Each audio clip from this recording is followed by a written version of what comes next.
Hello बच्चों, चलिए आज का हमारा प्रश्न है। मान लीजिए कि a बराबर 1 2 3 4 5 1 2 3 4 6।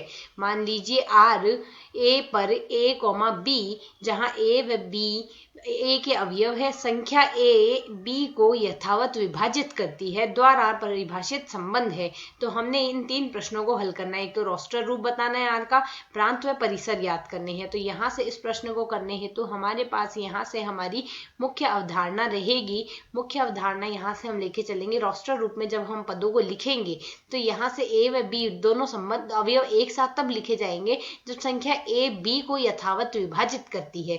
तो कोई भी संख्या किसी अन्य संख्या को, जैसे हम यदि लिखें तो a b को विभाजित करती है, a b को विभाजित करती है, विभाजित करती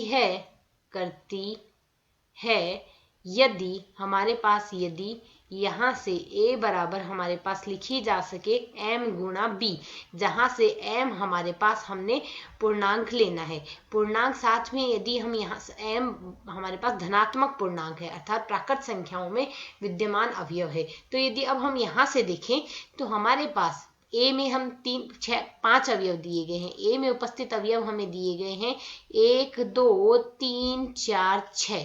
तो यदि हम यहाँ से देखें r में जो अवयव a व b है वह है a व b दोनों ही a से लेनी है।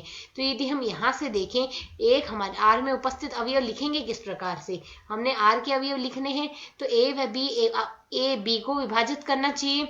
तो यदि हम यहाँ से देखें, एक में यदि देखें तो एक एक को विभाजित करता है, ठीक इसी प्रकार एक 2 को भी विभाजित करता है, एक 3 को भी विभाजित करता है, एक 4 को भी विभाजित करता है, ठीक इसी प्रकार एक हमारे पास 6 को भी विभाजित करता है। यह हम देख सकते हैं। ठीक इसी प्रकार 2 को देखें तो 2 2 को विभाजित करता है, 2 4 को भी विभाजित कर रहा है और 2 6 को भी विभाजित करता है।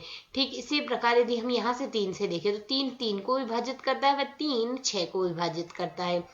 ठीक इसी प्रकार 4 यदि देखें, 4 4 को ही विभाजित कर रहा है इन अवयवों में से, और 6 6 को ही विभाजित कर रहा है। तो कुल इस प्रकार हमारे पास अवयव लिखे जा सकते हैं। तो यह तो आ गया हमारे पास यहाँ से इसके लिए इसका रोस्टर रूप, जो प्रश्न प्रथम इसका विकल्प प्रश्न है उसका हल। अब हमने दूसरा प्रश्न देखना है, इसका प्रांत निकालना है।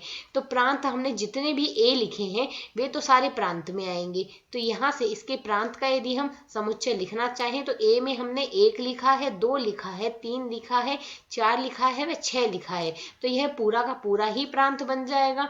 व यहाँ से परिसर हमने जो b अवयव लिखे हैं, b हमारे पास सारे परिसर में आएंगे। तो यहाँ से b में भी हमने पूरे ही 1 2 3 4 6 सारे ही अवयव लिखे हैं। तो इसके प्रांत व परिसर दोनों ही हमारे पास समान समुच्चय ही है।